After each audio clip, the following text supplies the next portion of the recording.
Ah, the desert welcomes you with challenging conditions of abandoned environments and extreme temperatures.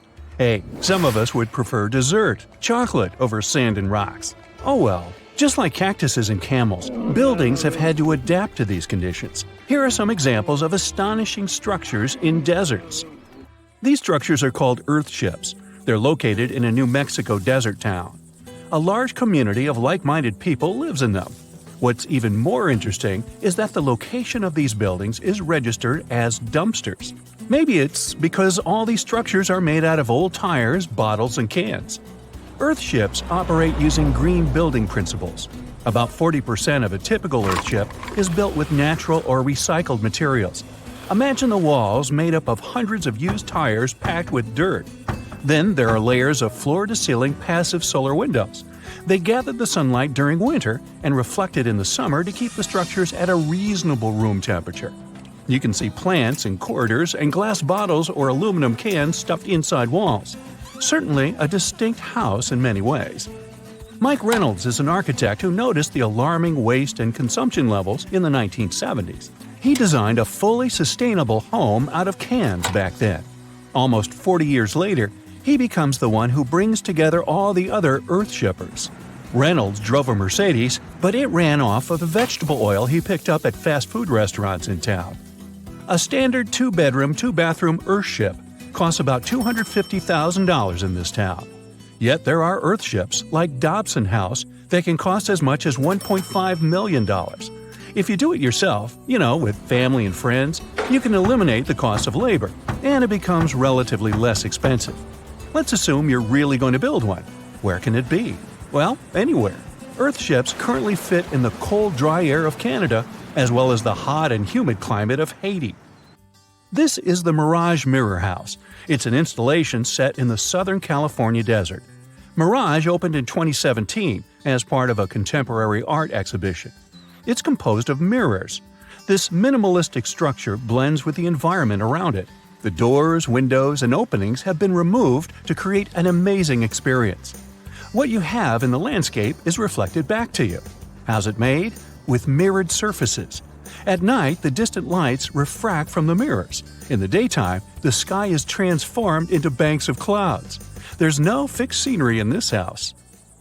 How about seeing a futuristic structure in the deep desert? Architects designed a concept home that pairs perfectly with Elon Musk's Cybertruck. The house has a post-apocalyptic theme. I mean, when I say post-apocalyptic, it's because I can't say it. Anyway, the house is designed to survive in a disaster scenario. The cyber house has steel gates, the windows are armored, and the exterior walls are made out of super strong material.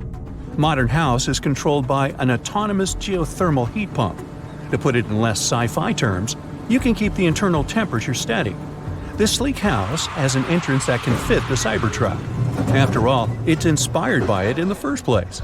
Plus, the Cybertruck can be lifted to the second floor to be more secure.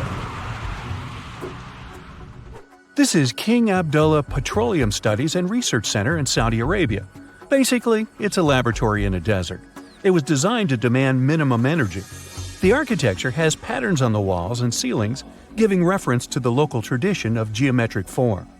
The next stop is Swartberg House in South Africa.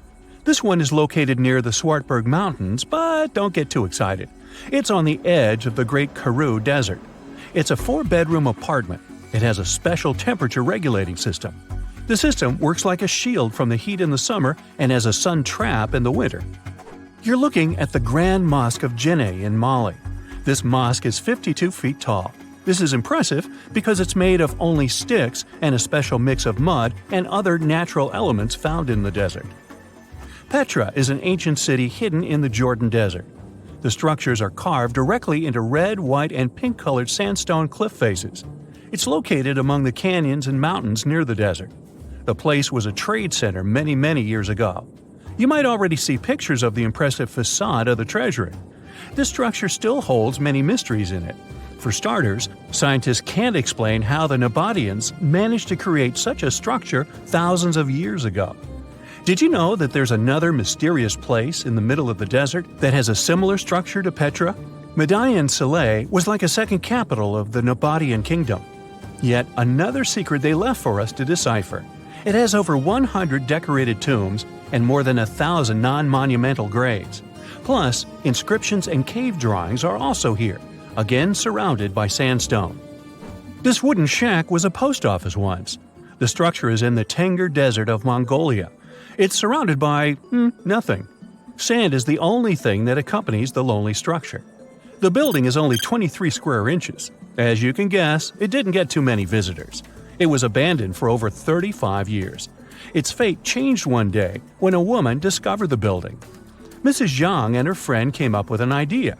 They were going to reach businesses and people who wanted to send letters and postcards from the world's loneliest post office without actually visiting the place. It worked. The post office rarely gets visitors in place, but it's busy online. Over 20,000 letters and postcards were sent from the Desert Post Office in December 2021 alone. The place is about 6 miles off the nearest road. A post truck picks the letters up and hits the road for delivery. Eventually, they are shipped all over the world. A second destination in Saudi Arabia is King Abdulaziz Center for World Culture. The building has an interesting design. It took nearly a decade to build this complex structure. It's a 321-foot-tall tower which stands out with its look. Stone Matters Pavilion is a stone structure in Palestine. The structure spans a surface area of 93 square inches. It has been built entirely out of 300 interlocking stones that mutually support each other. The concave roofs, and yes, they look like giant bowls, are designed that way to collect rainwater. The structure is in Iran. Interestingly, in Iran, the evaporation rate is 3 times faster than the world average, so this bowl-like design comes in very handy. It captures the water in a way that the water can form a single mass as a whole before it evaporates. The outer shell of the roof system collects rainwater, but it also works as an additional shading. It makes air move freely, designed like a cooling mechanism for both roofs. Eco Lodge in Egypt is the next stop. The project is built in a place that overlooks the desert and is constructed using locally available materials like sun-fired bricks and palm wood. The building is an example of traditional architecture. There's a water basin that lets in the air to keep the interior cool. A worthy mention is the CID Interpretation Center in Chile. Chile's Atacama Desert is among the top tourist destinations in the country. To help the tourists, architects designed a visitors center as part of the infrastructure for the wind farm. Here, the cold winter months don't freeze people because the large windows make the most of solar heating. What's even more interesting is that the building is designed to go completely dark at night. Imagine you somehow bumped into the building by accident. Black Desert House is a building respecting the stars. At night, this house goes completely dark. It dissolves into the night, so the stars can appear more prominent. Now, any mysterious desert buildings you know that aren't on this list? Let us know in the comments. I bet you've never heard of the legendary oasis of Zerzura. This ancient city is said to be hidden somewhere deep in the Sahara Desert, and its discovery could mean unimaginable riches and untold secrets. According to an anonymous 15th century Arabic guide, the key to unlocking the city lies in the beak of a bird carved on the city gate. Zerzura might not be as popular as Machu Picchu or the pyramids, but that just makes it more mysterious. Legend has it that Zerzura is built around this big oasis somewhere in the desert west of the Nile. Apparently, it's made out of white stone and has all these luxurious houses and gold decorations. The story goes that a scribe wrote down the account of a traveler who stumbled upon Zerzura while looking for his lost camel. At one point in his journey, the man got caught up in a sandstorm, where he got separated from the rest of his group. The traveler kept wandering in the desert for days, and then, out of nowhere, 2 men showed up and guided him to the city of Zerzura. The traveler described this city as an oasis filled with little birds and made out of pure white stonework. The city is also said to be guarded by giants. In 1835, an English Egyptologist named John Gardner Wilkinson mentioned the city in one of his books. He spoke to a man from Egypt who found the city by accident after days of wandering through the desert. He mentioned some ruins, unusual stonework, and a large oasis surrounded by palm trees. The man even gave some instructions on how the city could be found, indicating that it might be in the western desert of Egypt. But here's the kicker. Even though a group of explorers went out to find Zerzura, they didn't succeed. At the same time, they did stumble upon a bunch of previously unknown oases. In the early 1900s, numerous expeditions were sent to find the city, including one with a fleet of Ford Model A trucks. But, alas, none were successful. Others say Zerzura did exist at one point, but not anymore. It's possible it was swallowed by the desert. It's believed that back in the day, the Sahara Desert was actually green.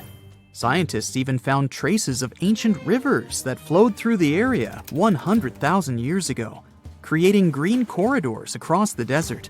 But Zerzura might have never been real to begin with. Maybe it only existed in the minds of people, a figment of their imagination as they were struggling in the African desert. For thousands of years, people have been obsessed with the hunt for another lost city, Atlantis. But if this place really existed, where on Earth, or under the sea, could it be? According to Plato, Atlantis was an actual place, and it was supposedly located somewhere in the Atlantic Ocean, near the Strait of Gibraltar. But how did this mythical city become synonymous with a perfect, paradise-like society?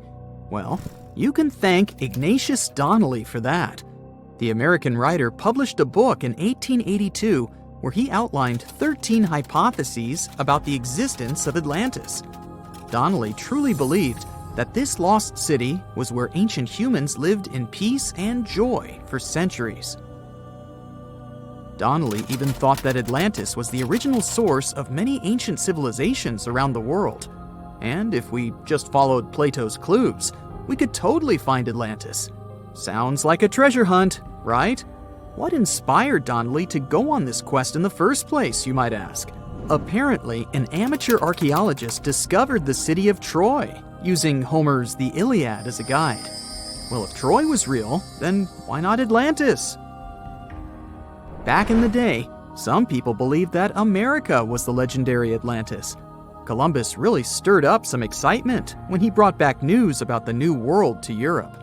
But the real hunt for Atlantis didn't really start until the 20th and 21st centuries. Some people tried to connect the dots between a volcanic eruption on the island of Santorini and the destruction of Minoan settlements. But in 2018, a team of investigators claimed they had nailed it, announcing they had discovered concrete proof that Atlantis had existed. What was their evidence, you ask? A series of mysterious circles in a national park in Spain. But the circles turned out to be nothing more than experimental ponds for studying zooplankton. Let's face it, there's no real evidence that Plato's lost city of Atlantis actually existed. But it doesn't make searching for it any less exciting, does it? The Fountain of Youth isn't a lost city per se, but it is another mythical location that many have claimed to have stumbled upon over the years. Long ago, people were obsessed with the idea of living forever, or at least extending their lives as much as possible. Each culture had its own wild story, like the Greeks talking about a magic fountain that let people live longer, or Alexander the Great finding a river of paradise that could heal the wounded. Japanese legends spoke of hot springs that could make you young again, while the Caribbean locals talked about the restorative powers of the water in one of their own mystical lands. Explorers searched far and wide for these magical waters, but nothing. Probably the most famous of all was the story of the Spanish explorer Juan Ponce de Leon, who thought he'd found it in Florida. Now, Ponce de Leon was quite a character. He sailed with Columbus and became an important figure in the area now known as the Dominican Republic. He found gold in Puerto Rico and even became the island's administrator.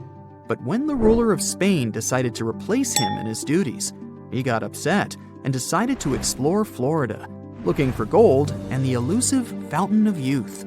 He explored the Bahamas, but sadly, he didn't find any gold or magic water. He did, however, make his way to Florida. He explored the coast and even discovered the Gulf Stream. Unfortunately, his last expedition didn't go well, and he was wounded. But the legend of him searching for the Fountain of Youth lived on. Even though historians don't think he was really looking for the Fountain of Youth, thousands of people visit the Fountain of Youth Archaeological Park every year to try the sulfur-smelling water. It's the oldest attraction in Florida, which has been around since the 17th century.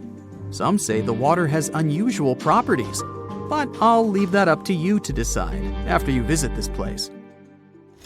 Norse mythology has its own mysterious land called Thule. It's said to be somewhere between Scandinavia and Iceland, where the sun barely shines and the cold bites hard. The folks there survive on a diet of millet, herbs, fruits, and roots, washed down with a grain and honey brew. As for its exact location, scholars can't seem to agree on it to this day. The legendary ancient Greek explorer Pytheas was said to be the first to stumble upon Thule during his quest for tin mines. He sailed his way up north, passing by Scotland, and after 6 long days of sailing, he reached Thule. The people there, according to Pytheas, were quite primitive, but that's no surprise since they were just simple farmers living off the land. They showed Pytheas where the sun set on the shortest day of the year. They also told him that in winter, the sun never rose at all, and in summer, there was no night. For many years, historians have been debating the true identity of this mythical land of Thule. Some say it's Iceland, while others claim it's Norway. A little bit of progress has been made recently with the help of a team of researchers. If their findings are correct, Thule might be the elusive island of Smola. That's farther south than any of the Norwegian islands that were on the list of contenders. It may be too soon to celebrate, but it does look like Thule has finally been found.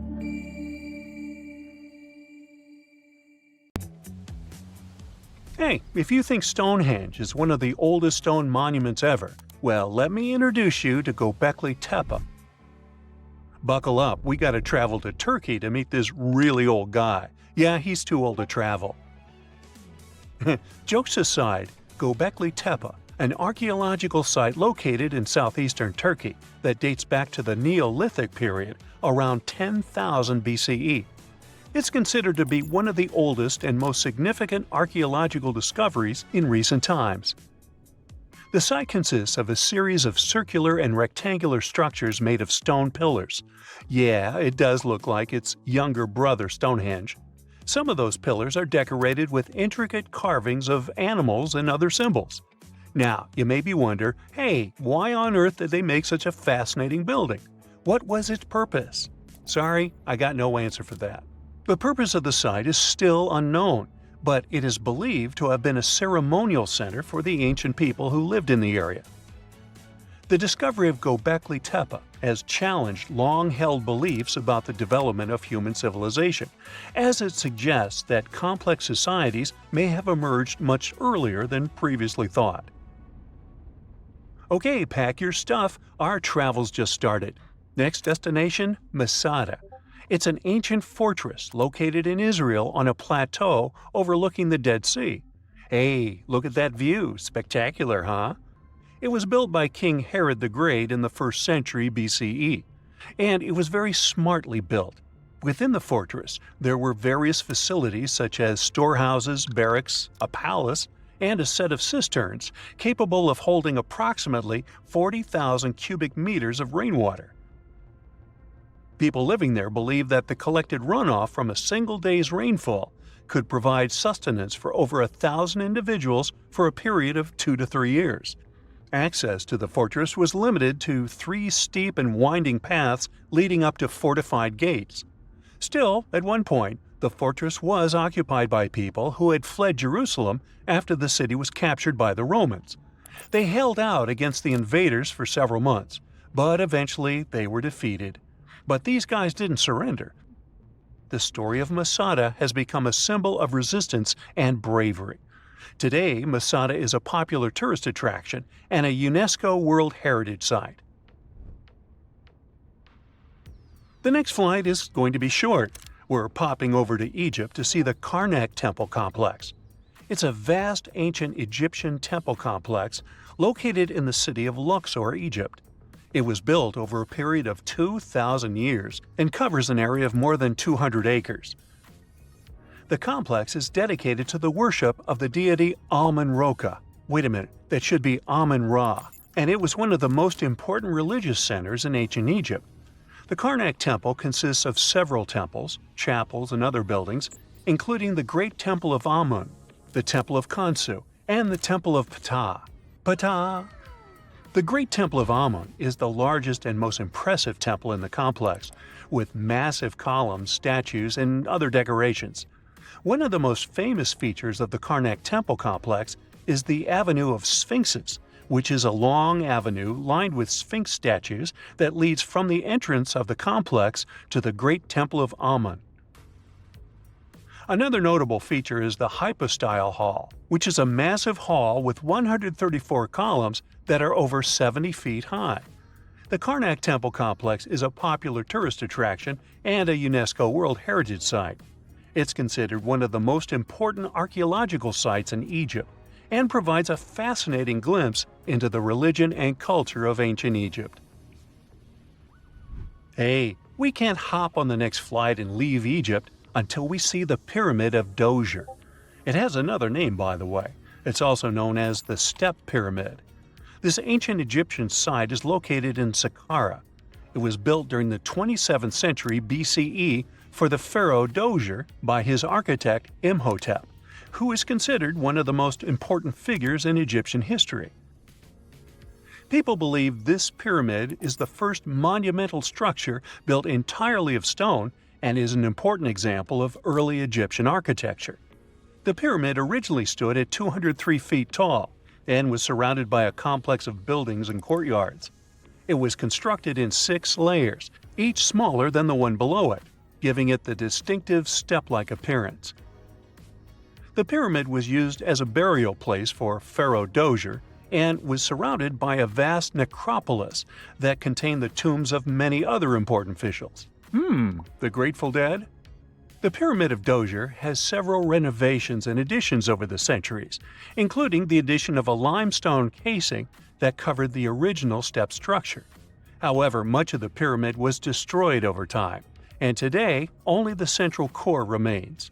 Despite this, it remains an important archaeological site and a popular tourist attraction in Egypt. Alrighty, we're ready to move on. There's one more pretty recent discovery we gotta see today. The Tower of Jericho was only discovered during excavations in the 1950s and 60s. It's an ancient stone tower located in the city of Jericho in the West Bank. Just like Göbekli Tepe, this one is believed to be one of the oldest stone structures in the world, dating back to approximately 8000 BCE. The tower stands at over 28 feet tall. It's made up of 2 main sections, an inner tower and an outer tower, which are connected by a series of stairs. The purpose of the Tower of Jericho is not entirely clear, but it is believed to have served as a defensive structure or a watchtower. It may have also had religious significance, as it was located near a sacred spring. The Tower of Jericho is a significant archaeological site and has provided valuable insights into the early history of human civilization. It's open to visitors and is a popular destination for tourists interested in ancient history. Now, this ancient site even got attention from Netflix, and they made a movie where the action takes place in Mohenjo-Daro. This site was a major center of the Indus Valley civilization in present-day Pakistan. Mohenjo-Daro was one of the largest cities of the ancient world, with a population estimated to have been around 40,000 in its peak.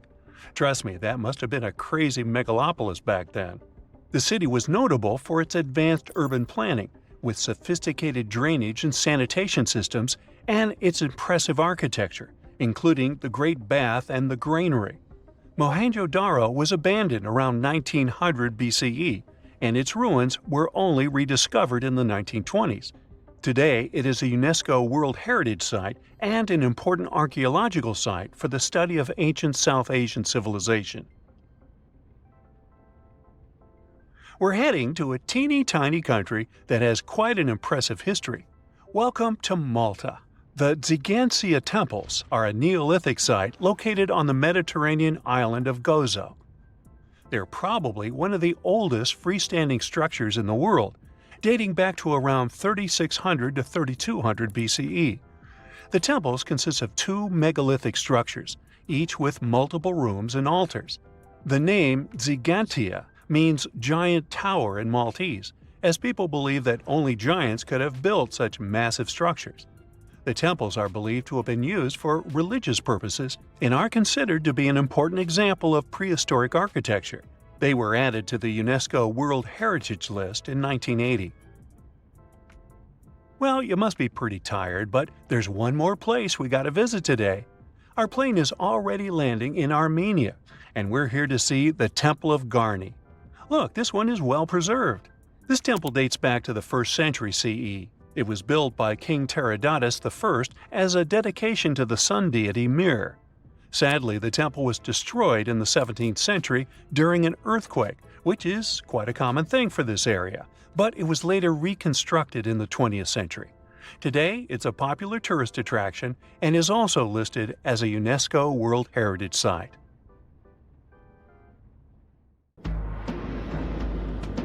Endless hot deserts seem lifeless at first glance. But among these sands, you can meet dangerous and sometimes creepy creatures. Some of them can only cause health problems, but some can stay in your memory forever. Let's get to know them, starting with dangerous ones and finishing with real nightmares. So, you're walking through a desert and see a big teddy bear with open hands. You understand that it's probably a mirage, but still, you come closer. You were right. It's not a plush toy, but a giant cactus. There's something strange about it. Thanks to some strange fluff, the branches resemble the arms of a teddy bear. However, this is not fluff, but thousands of thin needles, and they are the reason you shouldn't come closer.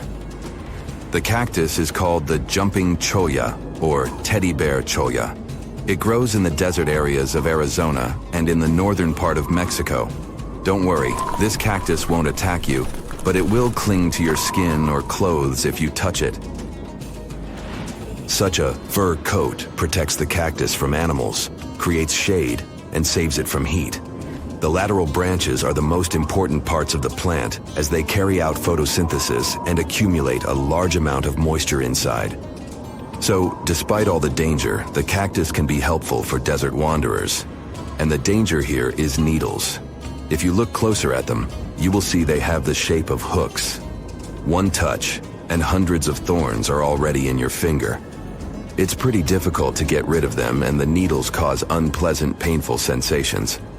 But the coolest thing about this cactus is the way it reproduces. The plant clones itself in a new place.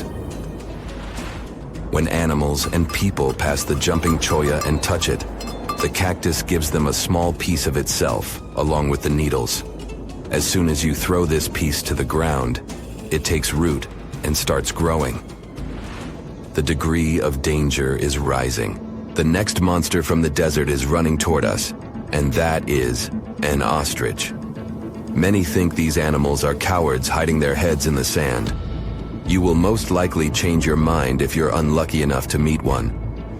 Usually, ostriches are not aggressive, but you should run if you come closer to their nest. On the other hand, you won't be able to do that because ostriches move at a speed of 43 miles per hour. You need a car to get away from them. They run and hit their enemy with their chests.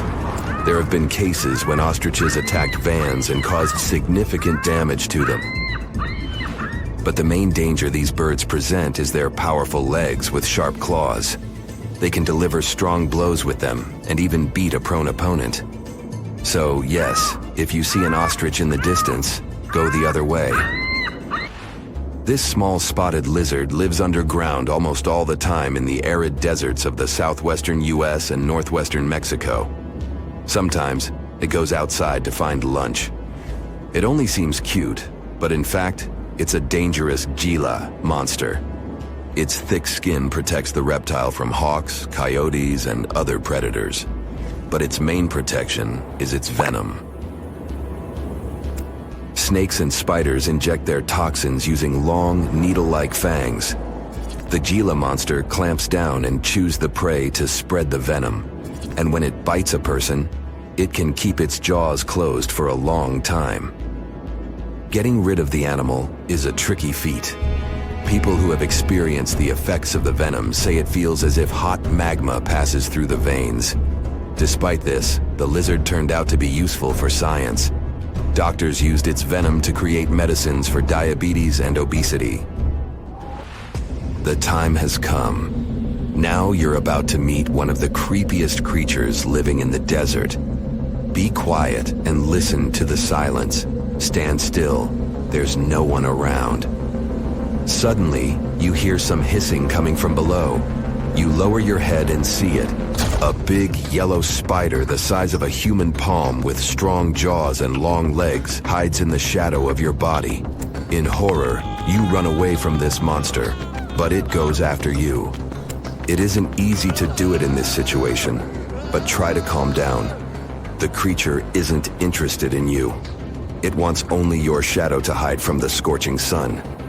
Anyway, it's better not to touch it. The powerful jaws of the camel spider can cause unpleasant sensations, to put it mildly. And, by the way, this creature isn't really a spider. Yeah, it belongs to the class of arachnids, but it's a separate species, Sulpagid. It likes to bite. It's fearless and pretty aggressive. The spider preys on insects, lizards, rodents, and small birds. It can also move at a speed of 10 miles per hour. For their small size, this is very fast. You need to be a professional athlete to run away from it. Most often, you can find camel spiders in the deserts of the Middle East, but they also live in Mexico and the southwestern US. These runners are nocturnal and try to avoid the sun during the day, so they are always hunting your shadow. By the way, they got their name because they often hide in the shadows of camels. You won't hide from them during the day, but they will also want to come after you at night, especially if you make a fire. Sulpugids always run to the light in the hope of eating something. Some species of these spiders make a hissing sound to scare their enemies away. Now, let's calm down for a second and leave the hot desert. We're going into the humid tropics of Tanzania. Under tree bark, fallen leaves, and in dark caves, you can meet one of the most terrifying creatures on Earth, a tailless whip scorpion. Imagine a big scorpion without a tail, with a flat body that looks like it has been pressed by something. It's similar to spiders, but has no venom glands and can't spin a web. This monster is silent and fast, but the scariest thing is its 2 front claws, twice as long as the creature itself. Any prey it catches will never escape. Life in a dark cave has spoiled its eyesight, so the whip scorpion tries to avoid sunlight. During molting, it climbs up to the ceiling and slowly comes out of its old skin. Imagine directing your flashlight there and seeing small cocoons out of which pale spiders with excessively long legs crawl. If you really meet it, be calm and slowly go away as far as possible. Be careful. The flat scorpion can crawl under your clothes in a second and bite you in the stomach. And that's not the worst part. Okay, this is a joke.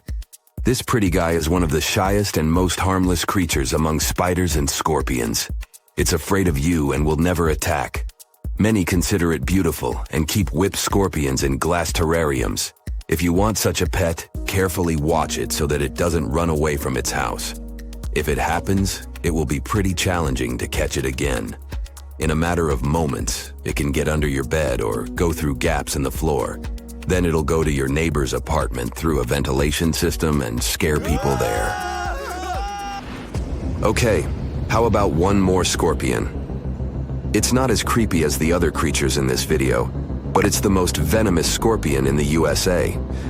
This is the Arizona bark scorpion. The problem is that you can see it in the desert, in your home, or in the yard. These dangerous venomous beasts crawl into rooms and often sting people.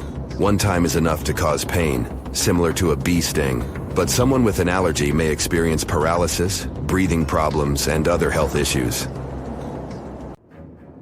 So the Sahara Desert is so big that it covers 8% of the world's territory. It's bigger than the USA or China. Surprisingly, the Sahara is not the largest desert in the world. It is the third largest, behind Antarctica and the Arctic. But it is definitely the hottest one. Temperatures there reach 136 degrees Fahrenheit. This place has some of the most incredible sand dunes you've ever seen, towering up to 1,476 feet. But here's the kicker. There's a real risk that these dunes might continue to spread until they cover the entire world. Surprisingly, the influence of the Sahara Desert extends far beyond its borders. Its dust, carried by powerful winds, makes its way to the UK and across the European continent, particularly in winter. This dust, settling on the ground where it rains, is a familiar sight to those in the UK, often leaving a red residue on cars. This connection between the Sahara, England, and Europe serves as a stark reminder of the global reach of environmental phenomena. You might think this is not a big deal, but it could turn Europe into a desert, leaving its soil infertile and Europeans with no food. Soil is a fundamental aspect of human existence, just as crucial as clean water and air. Without it, we're left with nothing but a bleak and barren landscape. The Sahara Desert has already made its jump across the Mediterranean Sea, which is concerning and could change the landscape forever. 1/5 of Spain has already turned into a desert. The next victim is Italy, which also faces the problem of desertification. In fact, almost all European countries have the same issue. According to an expert, the land that has not changed for nearly 2,000 years will become mostly rock, and people living on this land will be gone. 60% of the soil in Moldova is gone, and the problem has expanded beyond the Black Sea. It has reached China and Mongolia, thousands of miles away from the Sahara Desert. All of this causes losses of $4 billion a year. The threat is so significant that even the UN has gathered the necessary resources to solve the problem as soon as possible. Italy is sending help to Africa to stop the Sahara Desert from expanding. If this process does not stop in the next 10 years, millions will be forced to leave their homes. The Sahara Desert is growing for approximately 30 miles per decade. You do the math and see how long it will take to cover Europe. Since 1920, the Sahara has expanded by around 10%. But not all hope is lost because more than 172 countries have joined to put a stop to the desertification of the world. The World Food Program is a project that aims to help bring back green land that was once present in the Sahara. When they told people who called the Sahara home what they were about to do, the latter basically laughed in their faces and said it was impossible. But when you have a specific goal in mind, the impossible becomes possible. If we traveled back around 5,000 years into the past, we would see a beautiful forest with lush green trees and grass.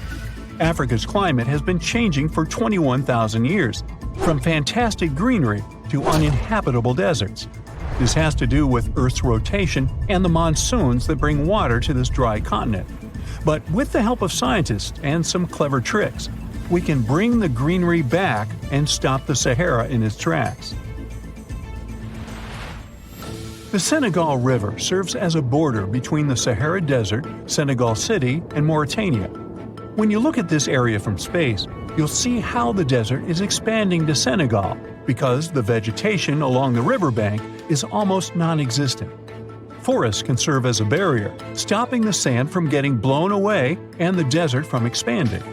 An effort to create a great green wall is being made, and how they do it is actually quite impressive. Nothing has been growing in the currently restored area for more than 40 years, making locals find other places to call home. People were thrilled when they saw that the land could be restored. They're very committed and learn to work with the soil and grow food. At the same moment, more than 30,000 hectares have been restored and transformed into lush greenery. The Sahel region is the starting point of desertification, and it is crucial to establish a green wall in that area first. To make this wall is not rocket science, since it only takes a few simple steps. The ground there is baked by the sun and as hard as a block of concrete. If you've ever poured water on concrete, you know that it just flows away. It doesn't stay in one place. So they had to create water-retaining half-moons that would hold the water and make it available to plants. When you learn about how these half-moons work, you might say, how did they not think of that sooner? Actually, this technique is ancient, and it was once implemented in Sahel, but it was lost over time. When the rain falls, the water is collected into the half-moons that are positioned a bit lower than the ground below contour lines. There is also a kind of bank at the end of the shape that prevents water from overflowing. And in the middle, there are plants that are happy because they have plenty of water to thrive. Also, it's essential to grow native plants that are kind of used to harsh conditions, like sorghum and millet. These plants have been surviving there for thousands of years and produce a good amount of biomass, which means the land can be rehabilitated faster and people will have food sooner.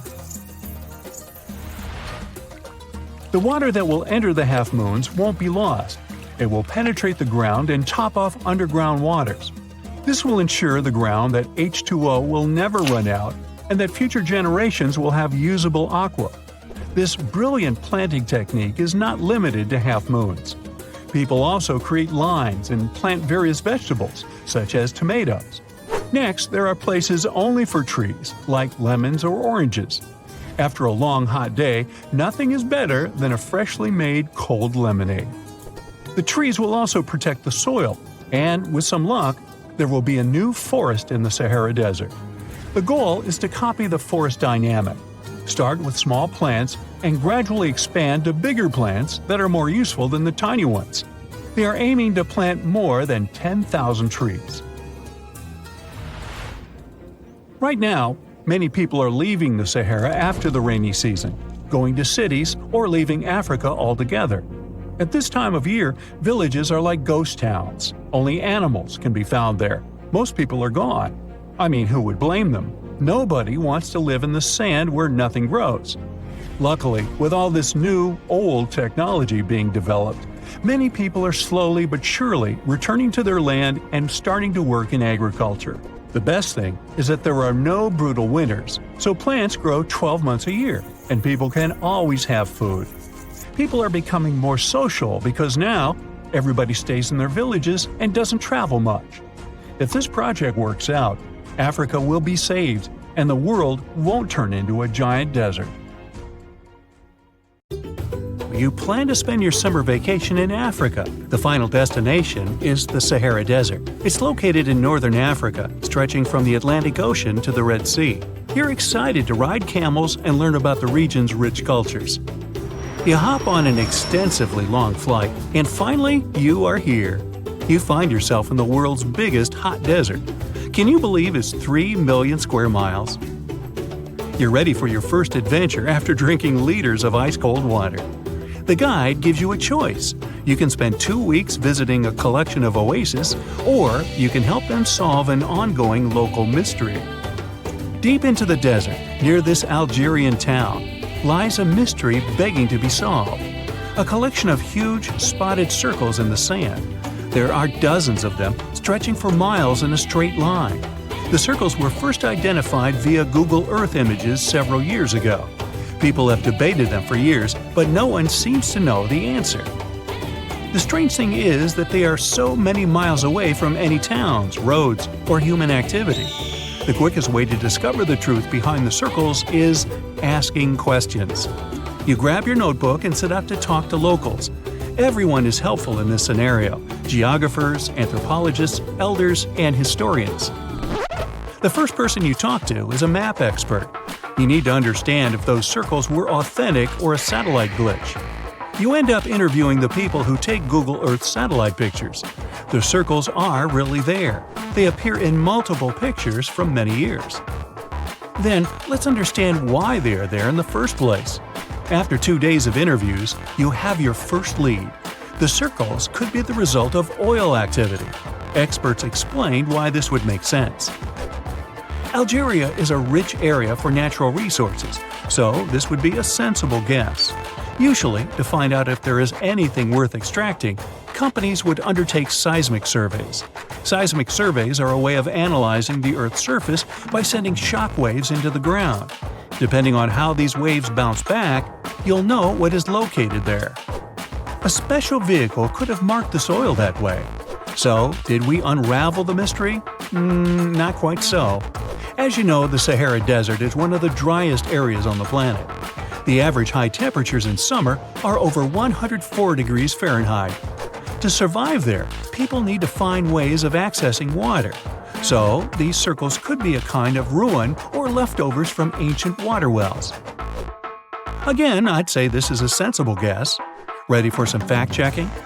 Some anthropologists agree that these circles could be ancient fogueras. Foguera is the name of a 2,500-year-old style of irrigation system, usually found in northern Africa. It is also known as a qanat in other places in northern Africa. Locals would dig a deep well at an elevated point, deep enough to tap into underground water. They would then dig parallel shafts at regular distances. Then they would dig an underground channel that connected the city to the well. Solely with the help of gravity, water would run from the well to the city. This traditional technology provided water for crops, livestock, and humans. Now, let's say these wells made human-made oases possible. Even the closest municipality name was an indication that this could be true. The name Fogueret Essaouira is actually named after Fogueras, these ancient wells. Now, this lead was proving to be very accurate. You decide to travel over there to see for yourself. You take a local bus, sit back, and enjoy the ride. The landscape in northern Algeria is filled with ancient-looking towns. You even see ruins of wells along the way, on the outskirts of smaller cities. Opening Google satellite images, you can see the qanat's markings on the ground, a series of holes running down several miles.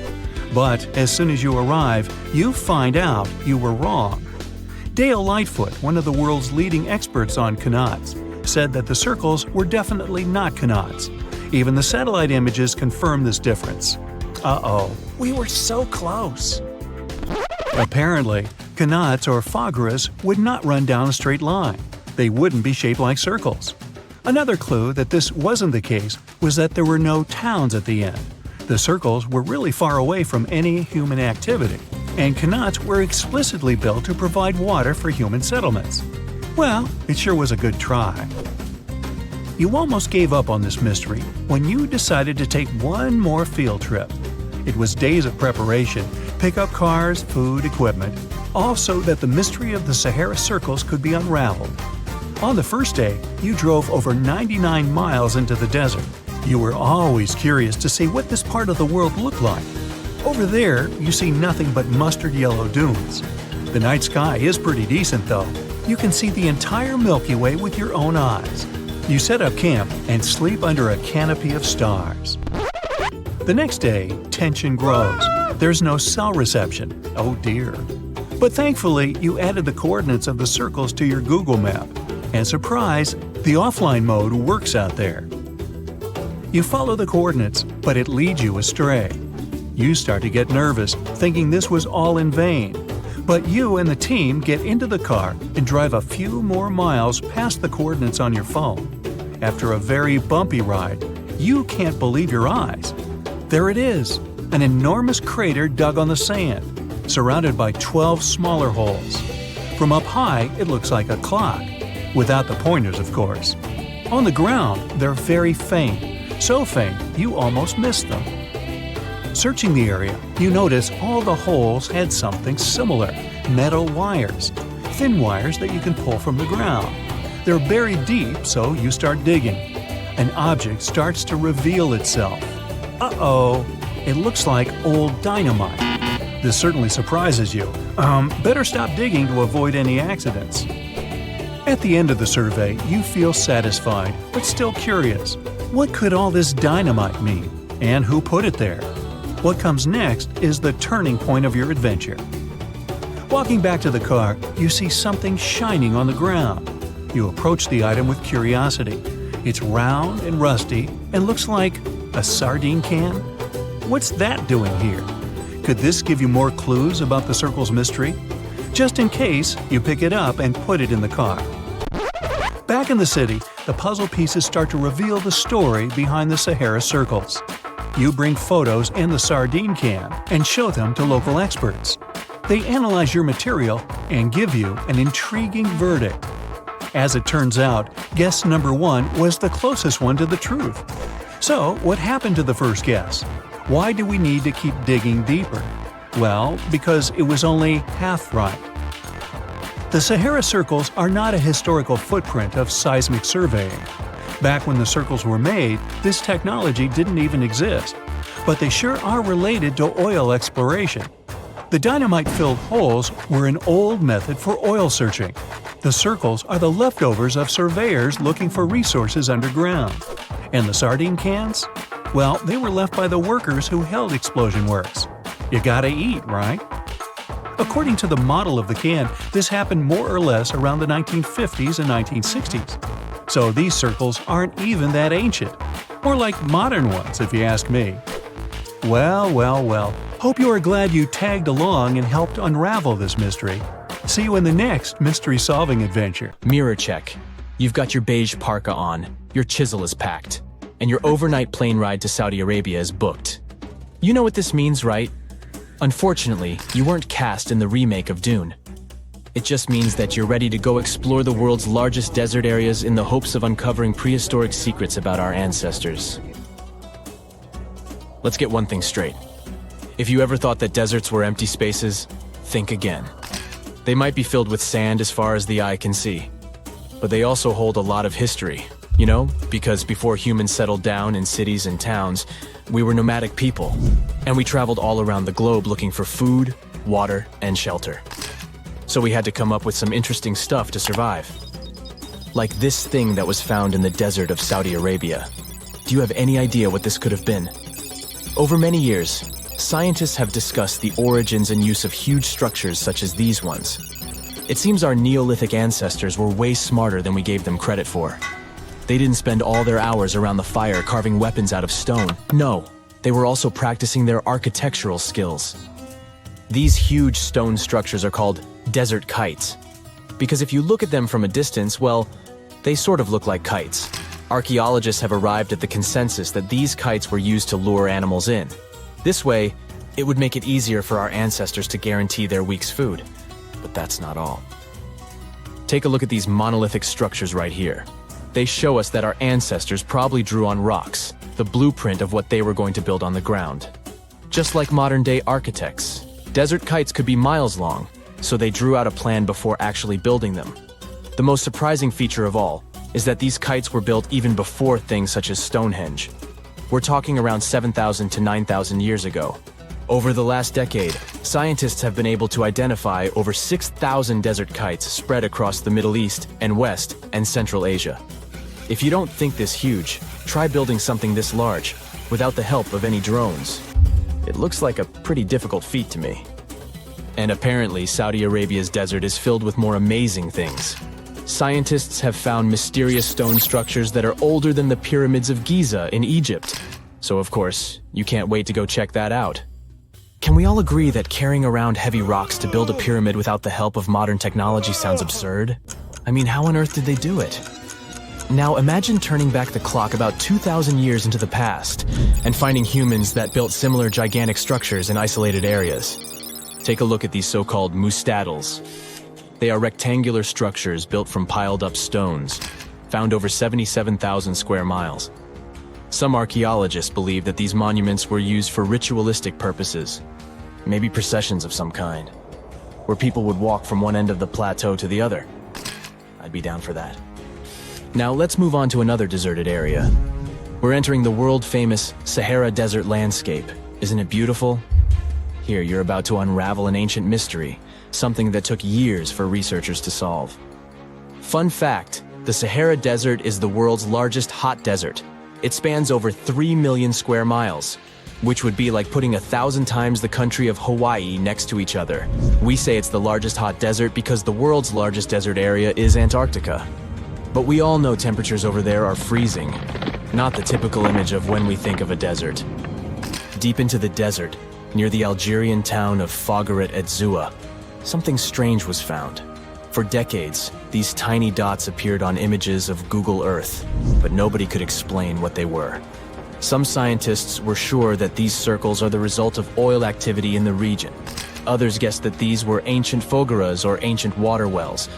There are dozens of them, stretching for miles and miles in a straight line. The strange thing is that they are always far away from any town, road, or human activity in general. So what was or is their purpose? If you had to take a guess, what would you say? Remember we talked about how our ancestors had to be creative in order to survive in the desert? Let's try to walk in their shoes for a minute. Imagine you're a nomadic hunter-gatherer living in a desert area. You spend your days basking in the hot sun, trying to count all the grains of sand around you. But you also need to eat and drink water. But how on earth do you get water in a desert? Sure, you can hope to keep running into oasis every week or so, but that seems a bit risky, doesn't it? That's why North African people invented the so-called fogeras. The fogeras are a 2,500-year-old irrigation system. Locals would dig deep wells in elevated areas, wells deep enough to tap into underground water. Then, they would dig parallel shafts at regular distances. This way, the water would flow from the main well down into all the shafts and irrigate entire areas. Travelers could stop by the shafts and quench their thirst. They could also raise livestock and tend to crops. Pretty clever, huh? As much as these holes did look like fogeras, a little bit of research would show you that they're not. You see, these shafts were built in a line, and not in a circular shape like the ones we're looking at now. So maybe it has something to do with the second option? Maybe these desert holes were related to oil activity in the region? Let's have a look at the holes up close and personal. From Google Earth, they don't seem that big, but in real life, they are huge craters. The tip to uncovering what they are is hidden beneath the sand. If you were one of the researchers originally uncovering the truth behind this mystery, you would have found something unique hidden in the sand. Old dynamites and vintage sardine cans. Putting the pieces of the puzzle together, scientists found that these sardine cans were a model from the 1950s and 1960s. It seems that entire teams from that decade would camp out while they surveyed the area for oil. And what about the dynamites? These were used for seismic surveying. This is an old technique, used to identify if there is oil and gas beneath the Earth's surface. Still in North Africa, you find out about another desert mystery worth exploring. Near the city of Tiaret, southwest of Algeria's capital, one runs into 13 peculiar monuments. These structures are also called jedars, and yes, I am aware of how much that may sound like a Star Wars reference.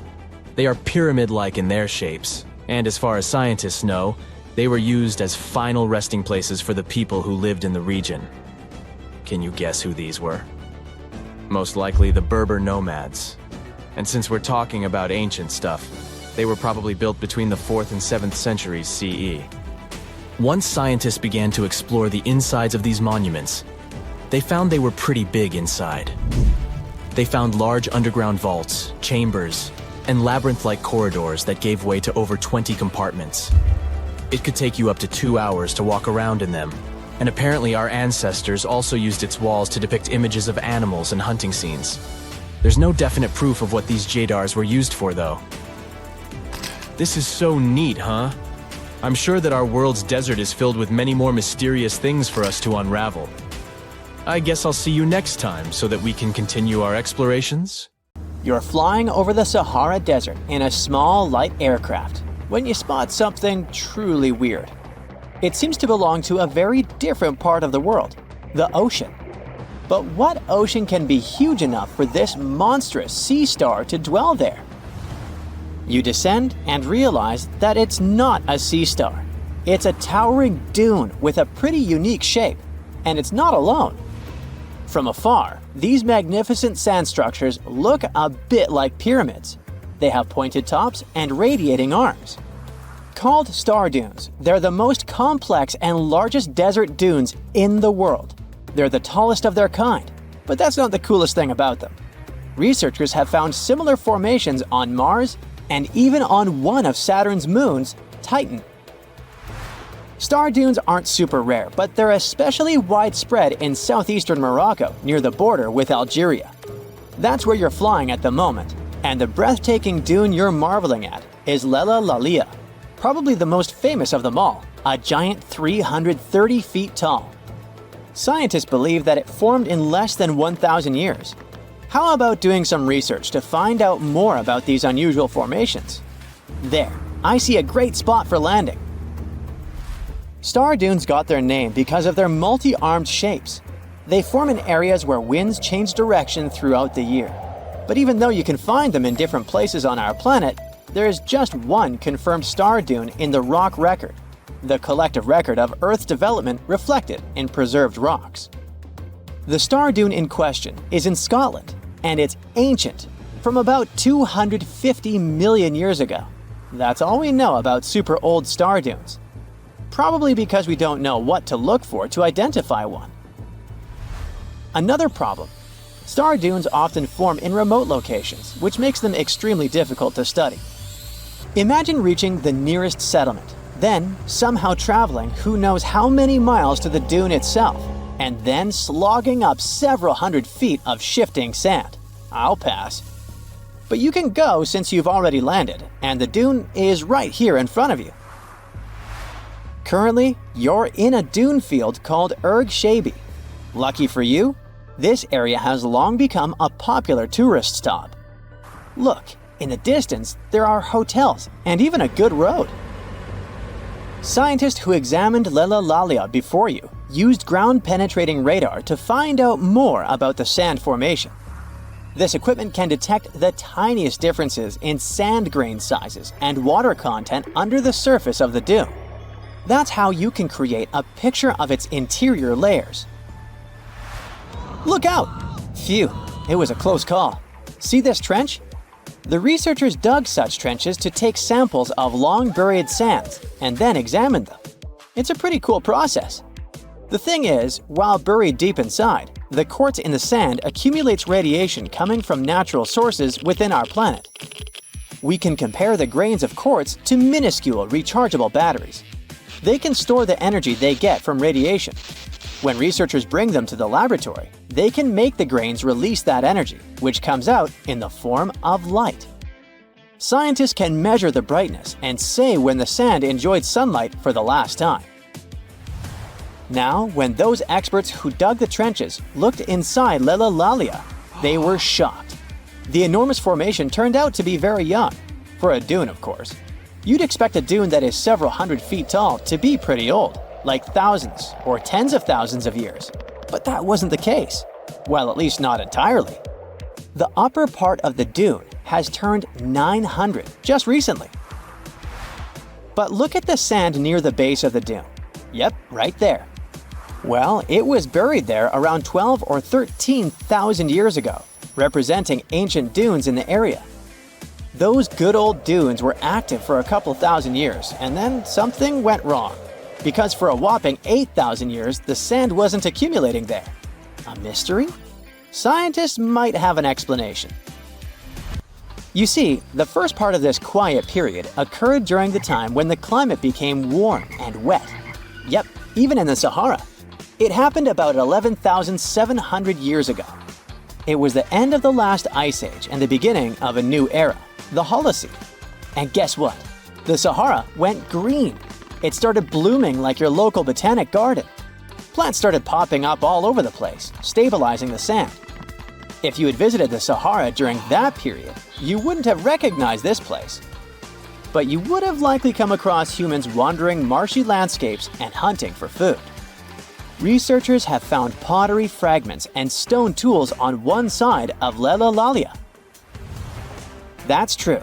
As sand dunes form and then shift throughout their lives, they swallow and protect ancient remnants of life. Just dig well enough and you might find something that will provide you with a window into the past. It can be ancient fossils, anything from fossilized shells and corals to prehistoric plants. Those can offer precious insights into the history of our planet and the living beings once inhabiting certain regions. Now, it might come as a shock, But in the Sahara Desert, scientists have uncovered well-preserved marine reptiles and fossilized fish within the layers of those ancient sand dunes. They are the remains from the time when the Sahara was covered with a sea millions of years ago. Anyway, it's time to leave that ancient paradise if you want to survive. 4,000 years ago, the wet period came to an end, and the Sahara dried out again. Interestingly, our dune didn't begin building up right away. For some time, sand probably blew through but didn't accumulate. Or the dune could have started growing in a different location. And it's a valid theory since scientists have discovered recently that Lelolalia shifts around 1.6 feet every year.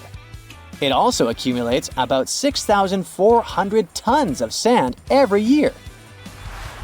Now, if you've been inspired by your dune trip and are now eager to explore more of them, I've got some unpleasant news for you. Unfortunately, although there might be star dunes locked in sandstones around the globe, they're super tricky to detect. The problem is, dunes are huge, but they lack a single distinguishing feature. So you'd really need large exposed beds of rock if you want to get a wide enough view to identify a star dune. On the bright side, there surely are places where it might be possible to do such research, but you should be ready to know that it might be just a set of various features that look like other dunes. But if you combine them, you'll say, it's likely to be a star dune. Comment below if you'd like to go on a trip in search of a star dune. Meanwhile, we'll continue our journey. You decide to have some rest and start climbing down the side of the dune. That's when you begin hearing it. Terrible, haunting sounds. Are there ghosts nearby? Worry not, you're safe.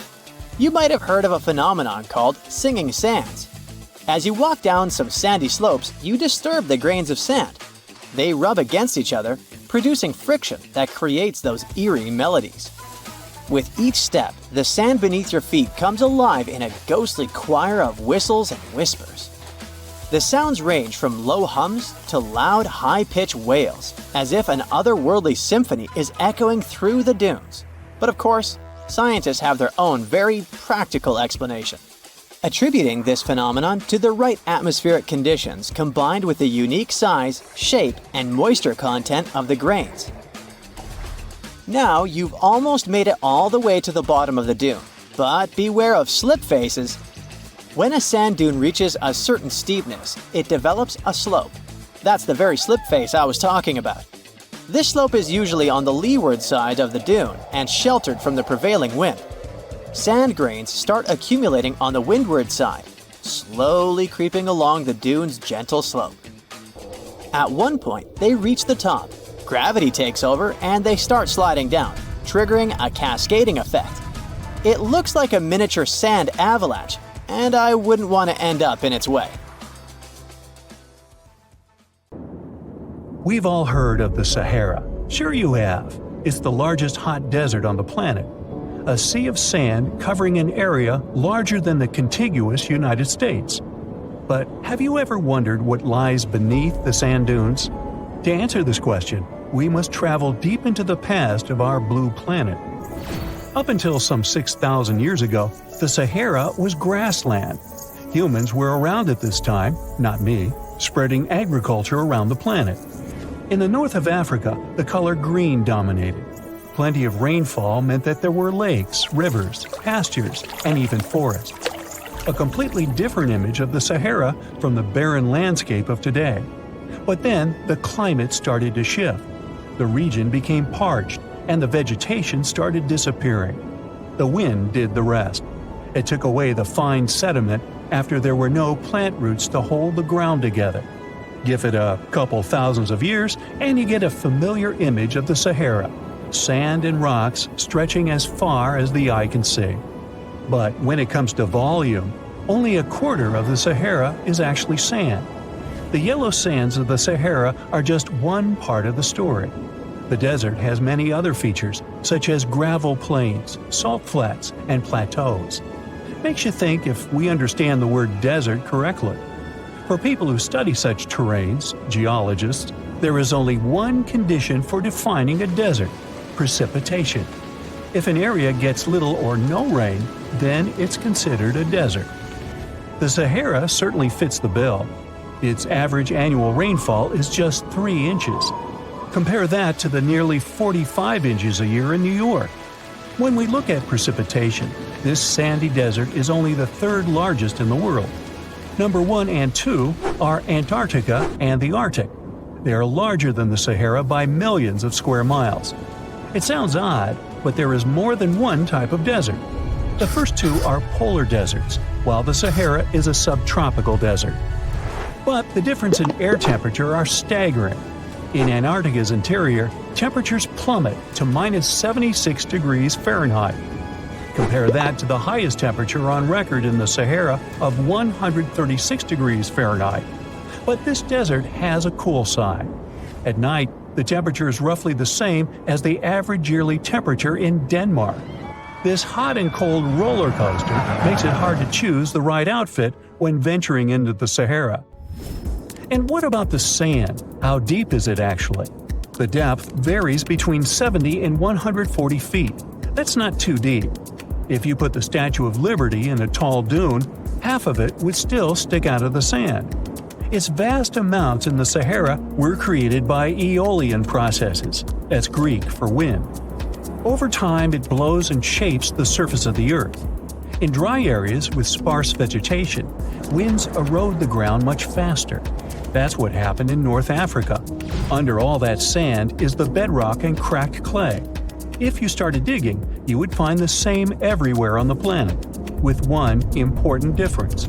There is some type of soil covering the bedrock. This is not the case in the Sahara. Because of the arid climate and a lack of vegetation, sand covers the ground below. Over the course of thousands of years, a lot of interesting finds ended up in the desert sand. For example, there are petrified tree trunks. These are essentially preserved prehistoric trees. They date back to the time when the region was lush green. In some places, the trees of this fossilized forest are at least 65 feet tall. The wood is so well preserved that you can still see the texture and knots. There are even fossilized pine cones. In 1992, scientists found glass fragments in eastern Sahara. These canary yellow glass shards were scattered across hundreds of miles. They didn't belong to an ancient civilization, although ancient Egyptians used them to make jewelry. In fact, the breastplate of King Tut had a beautiful scarab beetle centerpiece made from this desert glass.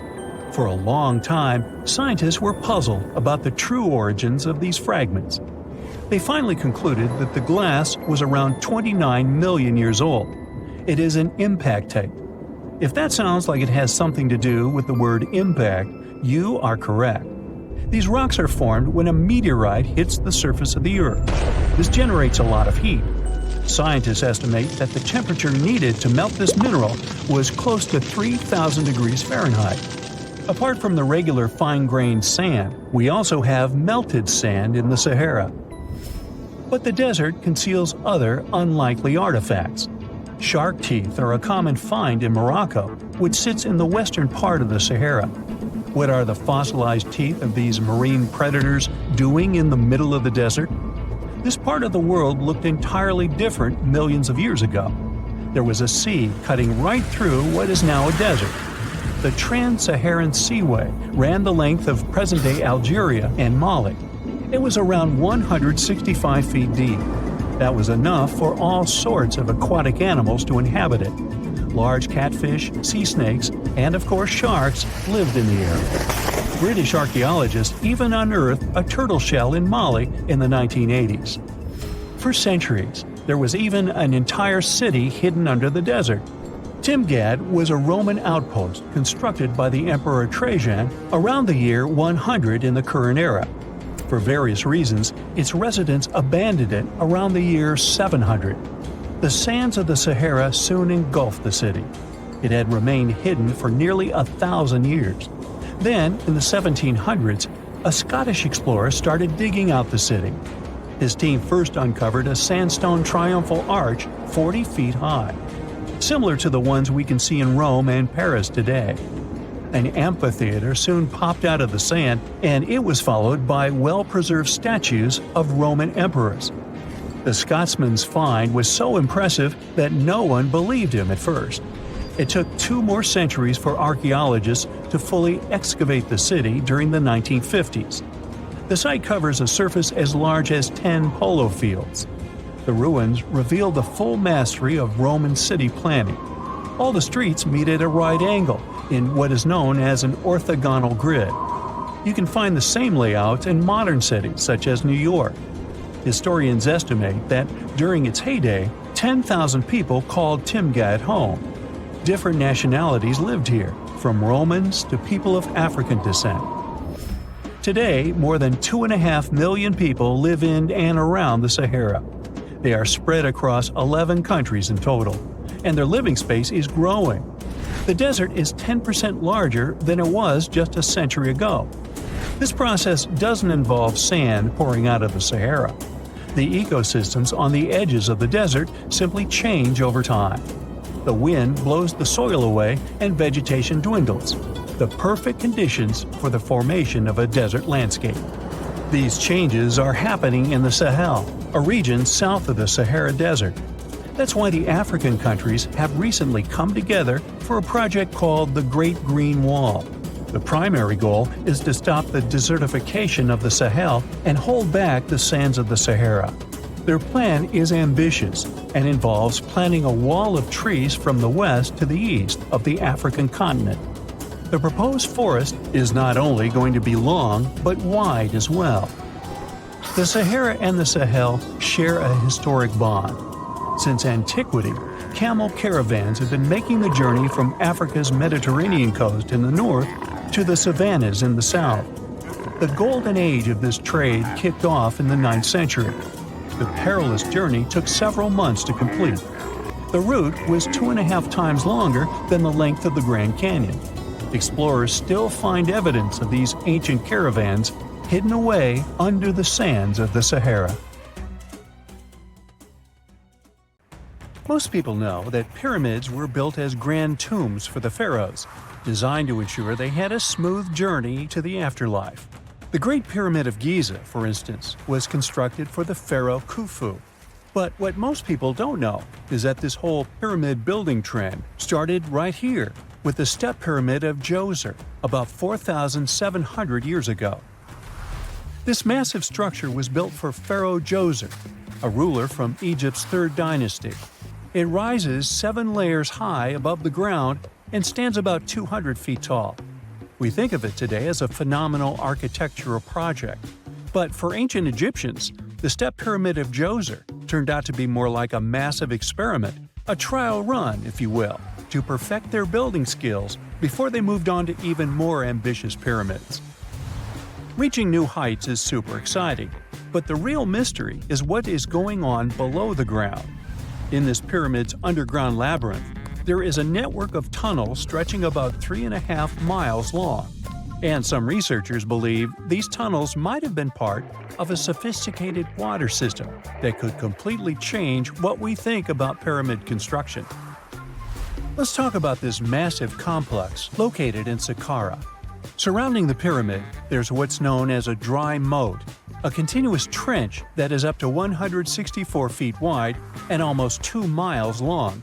It forms a sort of rectangular shape around the pyramid. This trench has an average depth of about 65 feet. Now, if you were to add up all the earth and rock they dug out to create this moat, it would be about 10 times the volume of the step pyramid itself. For the longest time, people just assumed this trench was nothing more than a huge quarry, a place where they dug up stone and clay to build the step pyramid. Makes sense, right? But when you take a closer look, it doesn't add up. The trench is too narrow and deep to be practical for mining, and its layout doesn't match anything we know about ancient Egyptian quarrying methods. Plus, some sections of the trench are actually covered with a rocky ceiling, which would have made it nearly impossible to use as a quarry. Another theory suggests that the dry moat had some kind of spiritual significance. Maybe it was a sacred place, where souls of nobles gathered to serve the late king in the afterlife. There are even niches in the walls that work as a hint at this spiritual function.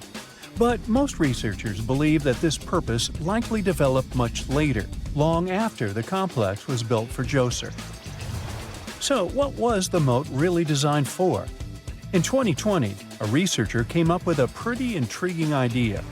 It is possible that this trench was actually designed to collect and manage water, especially after heavy rainfalls. Now, that makes sense when you consider the location.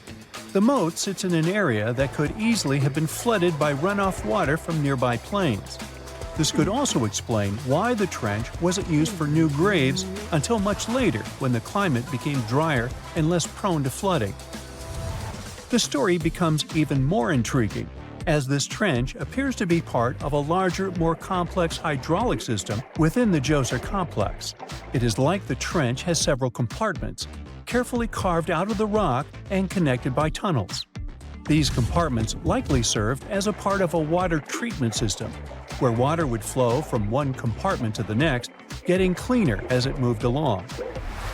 Now, here is where things start to tie into the pyramid itself. The Djoser complex has a series of underground shafts, and some researchers think that water from the moat's deep trench might have been used to power a hydraulic lift system, and this giant water-powered elevator could have been used to raise the heavy stones needed to build the pyramid. It worked like a volcano, but instead of lava, water did the heavy lifting. Imagine a big deep hole in the ground at the center of the pyramid site.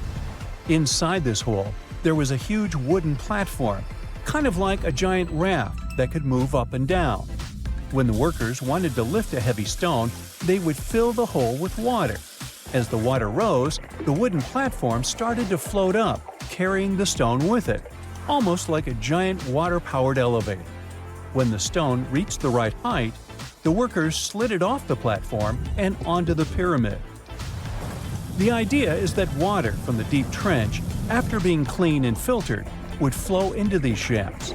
A massive float, possibly made of wood, would then rise as the water filled the shaft, lifting the stones up to where they were needed for construction. Once the stone was in place, they'd let the water out, lowering the platform back down to the bottom, ready to lift the next stone. This fancy hydraulic lift system could have been a game changer, making the whole building process a lot faster and more efficient without using a lot of workforce. It is like the ancient Egyptians were already embracing the whole idea of work smarter, not harder. But of course, not everyone is on board with this theory. Some experts argue that the area where the step pyramid of Djoser was built couldn't have held enough water from occasional rains to maintain such a fancy hydraulic system. The main theory suggests that, in the past, there might have been some kind of lake nearby that would have filled up after a period of rain, and this lake could have supplied water to the complex's hydraulic system. But there is no mention of such a lake in any ancient Egyptian writings, so it might be more of a what-if situation than a reality. And then there's the issue of the hard work itself. Remember when I said this method could have allowed the ancient builders to raise stones with far less effort? Well, that might not be entirely true. According to some experts, just building this hydraulic device would have required a lot more heavy work than simply moving the stone blocks using good old-fashioned manpower. And let's not forget, the step pyramid of Djoser is like a baby pyramid compared to those that came later. The stones used for Djoser's pyramid weighed, on average, about 660 pounds each, which is nothing compared to the more than 2.5-ton blocks used later for the pyramid of Chephren. If this cool water lift theory gets completely ruled out, we still need to explain how this pyramid was built in the first place. To answer that, we need to rewind a bit and talk about the original plans. See, before Djoser's tomb became a pyramid, the idea was to construct a simple mastaba. This type of tomb was pretty common in earlier periods, a flat-roofed, rectangular structure with sloping sides. But after the original mastaba was finished, they decided to expand it a bit by adding more layers on top. And then they added even more layers, until the construction reached 6 distinctive steps, each one smaller than the previous. And they probably did all this by raising those heavy stones using ramps, not a water-powered elevator. There is still so much we don't know about the step pyramid of Djoser. More research is definitely needed to fully understand how this system worked, or if it even existed at all. But the idea of using water to help build the pyramid adds a whole new layer to our understanding of ancient Egyptian engineering. It's a powerful reminder of just how clever and resourceful those builders were, using the natural landscape and the power of water to create one of the most iconic monuments in history. There are countless doors all over the world that haven't been opened for decades, and even centuries. The question is why? It seems that nowadays you can open any door you want. The truth is that some doors were sealed for a grave reason. And so far, nobody has found out what treasures and mysteries they hide. Here are 4 doors that keep their secrets all too well. The Taj Mahal. First up, we've got the Taj Mahal in India, one of the most romantic places in the world. Shah Jahan commissioned it in 1631 and dedicated it to his 3rd wife, who he loved like crazy. They were married for 19 years and had a whopping 14 kids together. But unfortunately, she passed away while giving birth to their last baby. Shah Jahan was heartbroken and decided to build an epic tomb to remember her by. The construction took a whopping 20 years to finish. The building has quite an interesting layout. The design is super unusual with these 4 massive 130-foot tall minarets that stand on the corners of a huge platform. They're not just there for looks. Back in the 17th century, architects were having some serious issues with buildings collapsing under their own weight. So, the chief architect of the Taj Mahal made sure to place those minarets as far away from the tomb as possible. And he even tilted them in a way so that if they did fall, they wouldn't wreck the rest of the Taj Mahal. Talk about planning ahead. The Taj Mahal is hiding some crazy secrets. There are sealed rooms all over the place that nobody is allowed to enter. And if you check out photos of the building from the riverside, you can spot 2 basements. But guess what? They're sealed up too. Nobody knows what's inside or why they've been locked up since the time of Shah Jahan. Apparently, there's a good reason why those rooms are off limits. Some researchers think that they were built using marble, which turns into a different substance called calcium carbonate if it's exposed to carbon dioxide. And when that happens, little bits of marble start chipping off like crazy. To make matters worse, there's no air flowing into these rooms. That means that if too much CO2 builds up in the basement, the 4 minarets could collapse. But wait, there's more. Some people think that the body of Shah Jahan's wife can be found in one of these sealed-up rooms in pristine condition. Why not? Who knows what the mysterious rooms might keep? The Great Sphinx of Giza. The Great Sphinx of Giza is shrouded in mystery. It's not just the largest monolith statue in the world, but it's also a hybrid creature with a woman's head and a lion's body that originates from Egyptian and Greek mythology. It's also very ancient. It's estimated to be around 4,500 years old. The construction of this marvel took about 3 years and required 100 workers, who were not slaves and were treated with delicacies like sheep and goat meat. It is also thought that it used to be much more massive than it is now. Archaeologists found huge stone blocks and abandoned toolkits near the site. However, the real secrets of the Sphinx lie underground, near its paws. A group of scientists used a seismograph to detect 2 hidden chambers beneath the Sphinx's paws. Some people think that these rooms might be the legendary Hall of Records, which holds ancient scrolls revealing the secrets of the universe. I mean, that's way cooler than any library I've ever been to. Rumor has it that the Egyptians even had info on Atlantis stashed down there, which is like a super old version of a conspiracy theory. Unfortunately, we can't go on an adventure to check it out just yet. The chambers presumably have 2 entrances, but both remain sealed. The researchers haven't yet received the green light to check out their theory. Let's hope they won't keep us in suspense forever. Sri Padmanabhaswamy Temple. This temple is located in the beautiful state of Kerala in India. This temple is famous for more than just its breathtaking beauty. Underneath the temple there are 6 vaults, creatively named A, B, C, D, E, and F.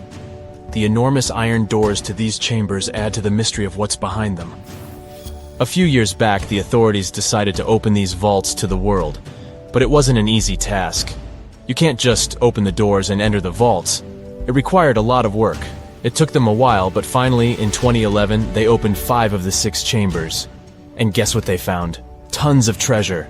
Bags of gold, precious gemstones, and priceless diamond jewelry. The estimated worth of everything found in the vaults is a whopping $1 trillion.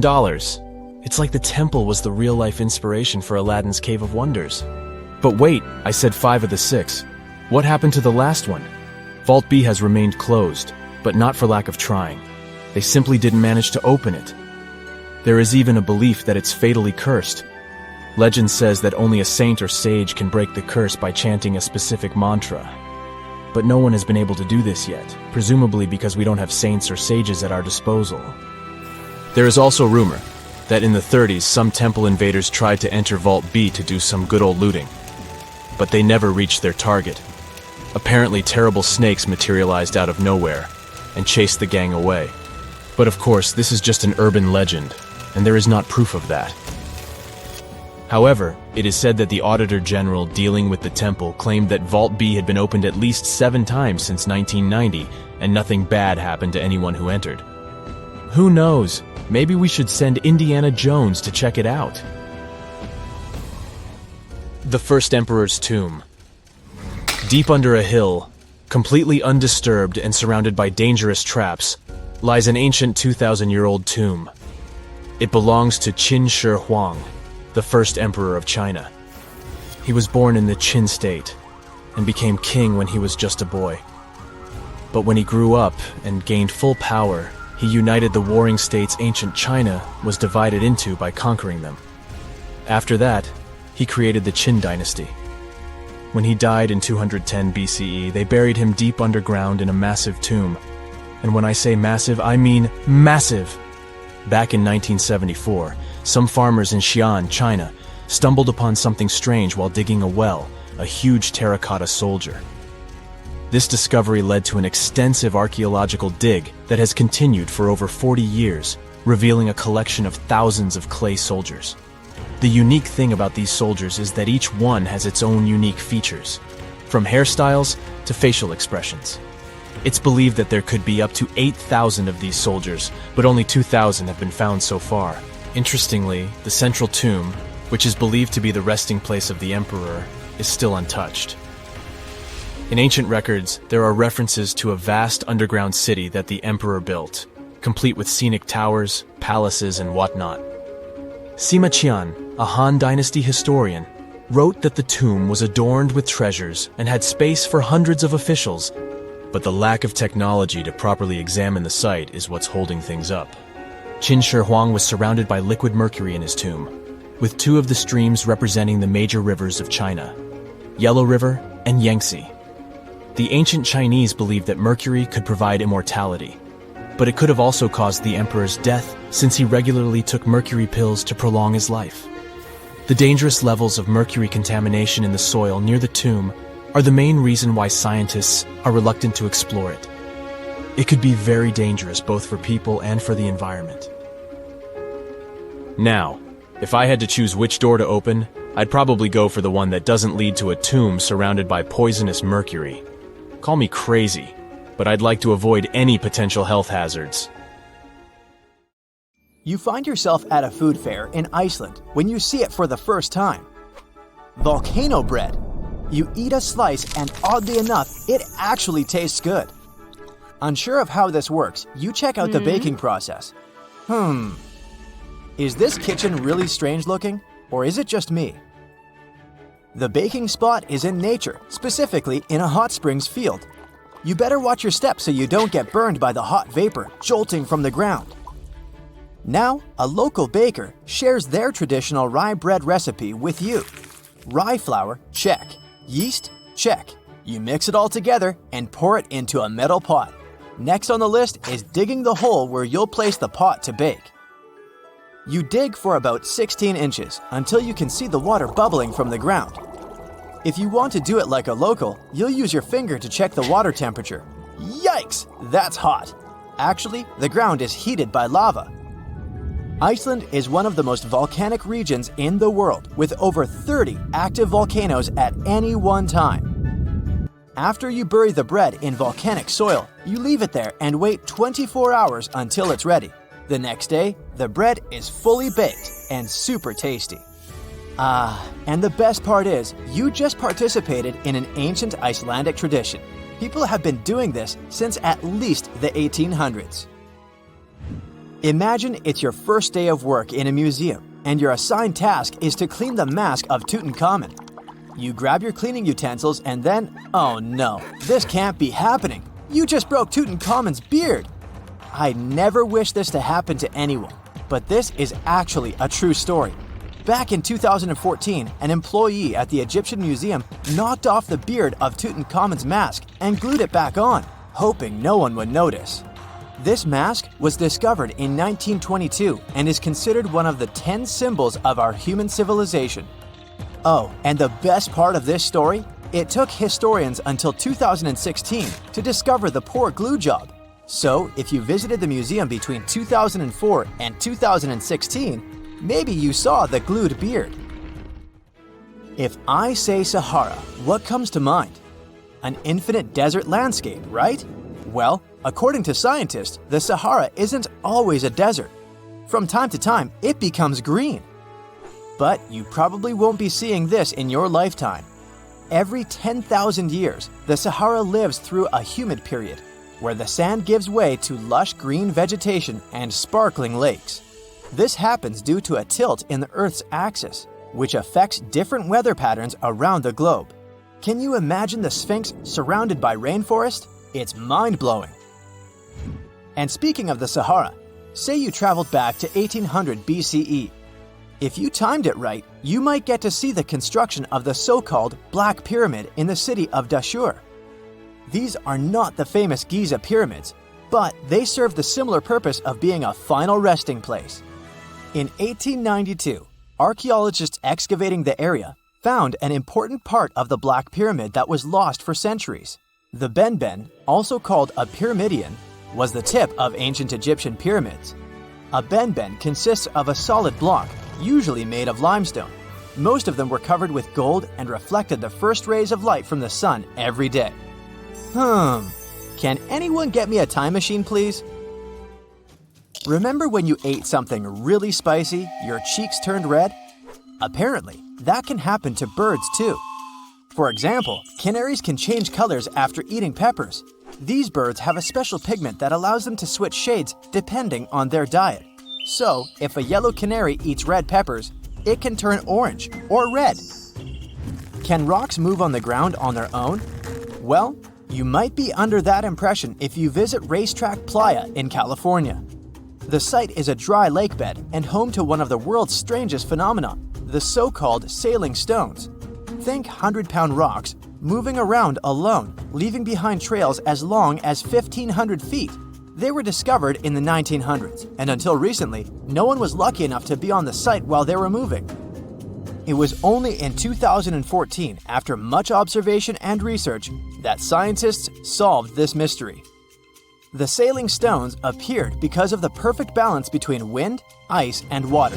When it rains, the water that falls on the ground freezes and forms a coat of ice above the ground.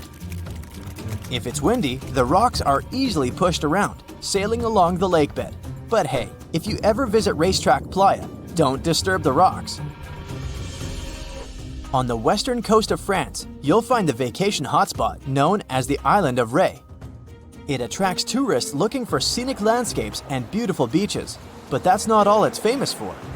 There, an extraordinary phenomenon occurs when two different wave patterns collide with each other, something called a cross sea. It's almost as if the sea were a checkerboard, divided into hundreds of squares. And no, it's not an optical illusion. A cross sea only happens in places where different quality waters meet. For a tourist to see the cross sea in Ré, this probably means that there was a storm in a different sea nearby. This stormy water travels with the help of currents and meets the water of Ré, creating these oddly shaped riptides. Oh, and apart from this island and Israel, there's nowhere else in the world where you could see such a thing. The following sight will either give you goosebumps or make you marvel at its weirdness. I'd say it depends on the time of day you visit. Next to the small town of Gryfina in Poland, you'll find a very unusual sight. a pine tree forest where each tree is bent at its base. If you visit during the daytime, I guess you'll be fascinated by these trees' sharp 90-degree curves. You can even use their trunks as a stool if you decide to have a picnic, for example. But visiting the site at night will most likely give you chills. A thin layer of fog hovers around, making the forest seem quite unwelcoming. Scientists still can't explain why the trees are the way they are. So, are you a daytime or nighttime visitor? You went for a hike and suddenly encountered a big cloud of fog. This may ruin your photo ops, but there's one thing you can hope for. Foggy days are the perfect conditions for a phenomenon called fog bow, otherwise known as a white rainbow. This happens because of numerous tiny water droplets that cause fog, smaller than 0.002 inches. So, instead of the multicolored bow, you get a transparent one, with red outer edges and a bluish inner edge. Now, say you're roaming in a little town in Europe, appreciating the century-old buildings and good summer weather. You feel hungry and decide to type into your Google Maps the name of that restaurant your friend recommended.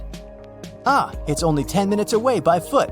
You follow the blue dot on your GPS and arrive at your destination, quick and easy. We all love this free piece of technology, don't we? But what if I told you that the US spends over $2 million daily to maintain the satellites to make it work? Yup, that's the price. And to implement it, they spent over $12 billion US. Have you ever heard of something called a natural snowball? This could be proof that nature is really perfect. In 2016, the beaches of the Gulf of Ob in northwest Siberia were filled with rows of giant snowballs. Think balls measuring up to 3 feet across. This rare, yet beautiful natural phenomenon happens when small pieces of ice are rolled by strong winds and water. The further they roll, the more ice they gather, and the more that ice is polished. They end up as giant, perfectly shaped snowballs. They look pretty amazing on their own, but it's quite a sight when hundreds of them are together. When you hear the word mummy, you might get a chill down your spine. That's because most of us associate this word with those creepy characters we've seen in some scary movies. But in reality, mummies have helped us understand a lot about ancient civilizations, their rulers, and about how people used to deal with losing their loved ones. The people most famous worldwide for their mummies are the ancient Egyptians. They believed that some sort of existence after passing away was possible, if certain conditions were met. That's why they insisted on preserving the human body through the process of mummification and placing the mummy in a furnished tomb, kind of like giving it a fully functioning apartment of its own. Why did they believe in this? Well, because they were deeply connected to their natural environment for the most part. They saw the natural cycles around them, like how the sun rose every day, followed by the moon, or how new life was always sprouting from plants, even after they had wilted away. They also believed that the powerful spirit Osiris, who represented the cycle of passing away and resurrection, played a role in this process. To prepare for the afterlife, the ancient Egyptians followed certain rituals, like mummification, which involved using materials like honey, resins, and incense to preserve the body. There's no other mummy more popular than that of King Tut. He was a young pharaoh who ruled over 3,000 years ago in Egypt. The problem with discovering ancient royal tombs is that most of such burial sites were previously robbed. People knew ancient rulers had been left with many valuable belongings, so those locations became vulnerable to thieves. When King Tut's tomb was opened in 1922, people were excited because it had not been robbed, like many other previously discovered royal tombs. That's how well hidden it was. Inside, his mummy was encapsulated in a total of 3 coffins, including one made of gold. The objects found in his tomb showed us what ancient Egypt was like, and studying his mummy also helped us learn about the culture and practices popular at the time when he passed away. We also learned about his family by looking at his DNA. Scientists were able to discover that he had had a disease called malaria, and a problem with his foot that might have made it hard for him to walk. Ramses II was another pharaoh in Egypt who ruled for 68 years, which was quite a lot back in the day. He was known for his expansion campaigns and building projects. Many objects from his time as a ruler still exist today, including a large statue of him. Ramses II was about 6 feet tall and lived to be about 90 years old. After looking at his mummy, scientists concluded that he may have had a medical condition that affected his spine. Now, remember those thieves I mentioned before? They are probably the reason why Ramses II ended up in a plain coffin in a secret collection of royal mummies at Deir al-Bahari, which was rediscovered in 1881. Thankfully, archaeologists were able to identify him because his journeys had been recorded on his wrappings. The process was really tedious too. In fact, in ancient Egypt, the mummification process could take a staggering 70 days to complete. A special person would say a very specific speech while delicately handling the body and drying it out using a type of salt called natron. They also used linen and resin to make the body look more lifelike and to wrap it in cloth. The tomb was equally as important for ancient Egyptians. The walls of King Tut's tomb, for example, were adorned with intricate artwork that depicted his journey to the afterlife, from his burial procession to his passage through the underworld. The ancient Egyptians believed that everyone made this journey after passing away, and they filled their tombs with items and paintings to help the person in their spiritual travels. Additionally, the walls of the tomb were decorated with spells from a special book, which contained a collection of poems that the Egyptians believed would help people reach the afterlife. And speaking of how important this journey was, people also placed food in these ancient tombs. In King Tut's tomb, archaeologists discovered 36 jars of vintage beverages and 8 baskets of fruit, which were believed to be left there to help him in his journey to the afterlife. The Egyptians believed that traveling to the afterlife took a really long time, so they left a lot of supplies, such as food and water, to sustain their loved ones.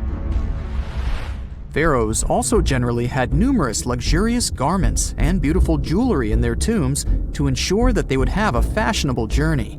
These items included various types of linen clothing, such as tunics, scarves, gloves, and headdresses, as well as a lot of gold jewelry with precious stones, like bracelets, buckles, pendants, necklaces, rings, and even precious depictions of insects for protection.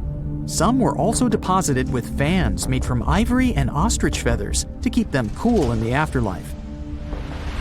Some ancient rulers were even placed in their forever apartments along with boats. For example, Pharaoh Khufu built the Great Pyramid at Giza as his tomb, and a large ship was found inside. King Tut, however, was buried with multiple boat paddles, but no actual boat. Instead, he had 3 chariots and numerous walking sticks made of precious materials, perhaps indicating he'd rather travel to the beyond by land, not by water.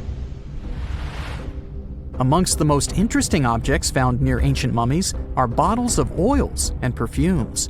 If rulers were supposed to be fashionable, why not smell nice too, right? Also, some of them had some ancient kinds of board games, most of them made out of precious materials like gold or ivory. One of those games was called Senet. It was very popular amongst the ancient Egyptians and very similar to modern-day chess. The ancient Egyptians may have the most famous mummies out there, but they weren't the first to invent the procedure. In fact, it all started in South America with an ancient civilization named the Chinchorro. As far as we know today, these people were the first to mummify their loved ones that had passed away. They did it somewhere around 2,000 years before the Egyptians started their own rituals. Sure, we can tell a lot about ancient rulers by studying these mummies, but until recently, we had no idea what they really looked like during their lifetime. Not so long ago, though, some very special mummy paintings were found by archaeologists studying ancient Egyptian objects. These mummy portraits are highly detailed paintings of individuals that were made while they were still alive. Such paintings were often painted on wood, as opposed to the classical portraits we all know about, which are painted on canvas. They are known for their realism and beauty and have even been used by researchers to diagnose diseases by comparing them to the corresponding mummies. Some of these portraits also include depictions of jewelry, which was later found on the mummies. The recent discovery of these mummy portraits in Central Egypt is significant, as it marks the first time in over a century that such paintings have been found. Mummies appeared all around the world naturally, too. Mummification can occur without people intervening because of natural conditions, like extremely cold or hot environments, places with a lack of oxygen, or accidental exposure to chemicals that preserve the body. These conditions don't allow bacteria to grow, resulting in the body remaining more or less intact. Famous Otzi was one of these mummies. We know today he was a man who lived around 5,000 years ago in Europe. But upon his discovery in the Alps in 1991, Austrian authorities initially believed that he was a modern mountaineer because of how well preserved the body was. However, after the Iceman was removed from the glacier, it was determined that he was actually from the Copper Age. A gruesome discovery took place in Egypt some years ago. You want to hear about it? 16 human hands, carefully buried in 4 eerie pits. They didn't look too much like human hands at first, since they were abnormally large, but they were. Weirdly, there were only right hands. No left hands were in sight. It turned out that it points to the practice of an ancient dark ritual. Old Egyptian art and tales talked of a ceremony where warriors would present the right hand of their adversaries as proof of victory and ask for gold in return. Egyptians believed in the afterlife, so cutting off someone's hand meant you cut off their power eternally. Guaranteeing this type of defeat was interesting to the winning party. Here, the fight was between Egyptians versus Hyksos, who lived in what was once known as Canaan. Egypt has always been the center of some history-changing findings, and some time ago, this papyrus was found. If we stretched it open, it would be just a tad bigger than the height of a skyscraper. The world's tiniest skyscraper, which is located in Wichita Falls, Texas. When humans didn't write on their notes app, they wrote on this thing, made from the medulla of a papyrus plant. Around 2,000 years ago, ancient Egyptians wrote something reminiscent of a book where they describe most of their funerary traditions and their visions of the afterlife. It's considered one of the most important texts from ancient Egypt and is still sold in bookstores to this day. This ancient manuscript was unearthed from a chamber located just south of the Pyramid of Djoser, located in Saqqara. Oh yes, Djoser is the oldest pyramid in Egypt and not the Giza pyramids like most people think. So recently, the site of Saqqara buzzed with excited archaeologists who probably found one of Egypt's oldest complete mummies. They believe that this beautiful and well-preserved mummy was that of a wealthy man. He was discovered in a deep shaft, covered in layers of gold leaves.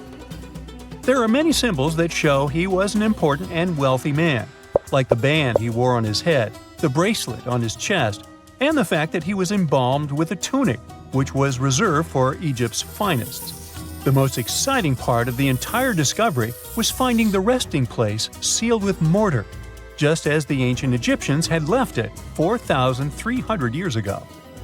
Now this may sound weird, but back in 2008, archaeologists discovered a missing pyramid. Now it went missing because it deteriorated over the span of 4,000 years. Today, you can only see its base. It was a pretty important site back in ancient times. It is said that around the area of the pyramid, the ancients hosted a special type of ceremony where high priests would carry mummified remains of sacred bulls. Now here's a fun fact. Ancient Egyptians believed that Apis bulls were earthly incarnations of the city deity of Memphis and was connected to rites of fertility. It wasn't just any Apis bull, though. They needed to be all black with a single white mark between its horns and a bunch of very specific characteristics. They were selected by the local priests and honored until they passed away. After that, they were mummified and buried in underground galleries. Meanwhile, this missing pyramid sort of disappeared around the 1800s. It was a German archaeologist who first found it in the village of Saqqara. He called it the Headless Pyramid when he first found it. But then, years after the official discovery, the desert sand came along and covered the whole thing. There were some excavations between the 19th and 20th centuries, but they weren't too systematic. That's why scientists were so thrilled when they dug an entire pyramid's base after removing the 25-foot mound of sand that was covering it. Oh, and it turns out American archaeologists are excavating a cemetery in Egypt that could contain over 1 million mummified bodies. So far, archaeologists have dug around 1,700 mummies.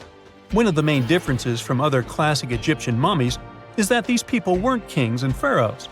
They were commoners that most likely lived about 1,500 years ago, when Egypt was controlled by the Roman and Byzantine empires. The name of the cemetery is cool, though, the Way of the Water Buffalo, just in case you want to check it out on your next trip. Other than bulls and buffaloes, ancient Egyptians also liked baboons. Are you seeing a pattern here? In the beginning of the 20th century, archaeologists discovered a site filled with mummified baboons in a place called, guess what? The Valley of Monkeys. An animal wouldn't have been mummified if it wasn't considered important. Certain animals were more important than others, since they were linked to specific deities. Jackals were connected to Anubis, the ancient god of the afterlife, and cats were likened to the female deity Bastet. Baboons were a pretty big deal, since they were believed to be connected to Thoth, the deity of wisdom and advisor to Ra, one of Egypt's supreme deities. The archaeologists who studied these animals weren't too happy. They think these baboons were kept inside and were deprived of sunlight for most of their lives. They had extreme vitamin D deficiencies and they were poorly fed. Maybe Thoth got angry with these baboon keepers. Just a guess. Since there's never a boring day for archaeologists in Egypt, they also found human mummies with golden tongues. Since Egyptians were all about the afterlife, they believed that golden tongues might help a person speak once they pass to the other side. I mean, it's a long shot, but hey, why not? Some of these mummies were placed in wooden coffins with goods, such as necklaces, pottery, golden artifacts in the shape of lotus flowers and scarab beetles, and iPhones. Just kidding. A new temple was also unearthed recently in Egypt. Scientists believe it was dedicated to honor Zeus Cassios. That deity would be a cross between Zeus, the almighty Greek deity of the sky, and Mount Cassios. While digging around the Sinai Peninsula in Egypt, archaeologists spotted 2 pink granite columns poking out of the ground, and bingo. They believe these columns represented the temple's front gate and collapsed during an earthquake many years ago. And speaking of deities, there weren't only super serious deities. Recently, scientists unearthed a golden ring in a city south of Cairo.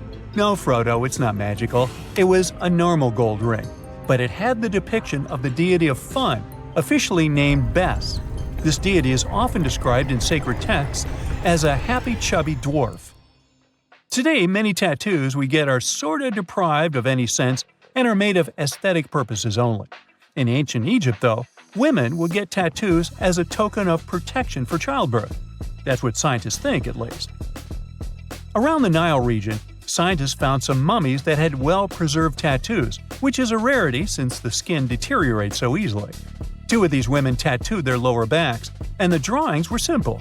They were mostly pictures, including that same chubby dwarf we just talked about, Bes. He also had a side hustle as the protector of women during childbirth. Now, would you believe me if I told you ancient Egyptians invented robots? No? Well, that's because that's not entirely true. Sure, they were astronomers, mathematicians, and engineers, and somehow they also squeezed an eccentric invention into that package – an automated deity some scientists called Hathor. This wooden statue had been in the Metropolitan Museum of Art for years before someone noticed its secret. With the help of an X-ray machine, specialists discovered a mechanical operating system inside it. The pulley-like axis goes from the statue's shoulder to her left leg. When the system rotates, the statue raises and lowers her hand. Hey, pick me! I got my hand up.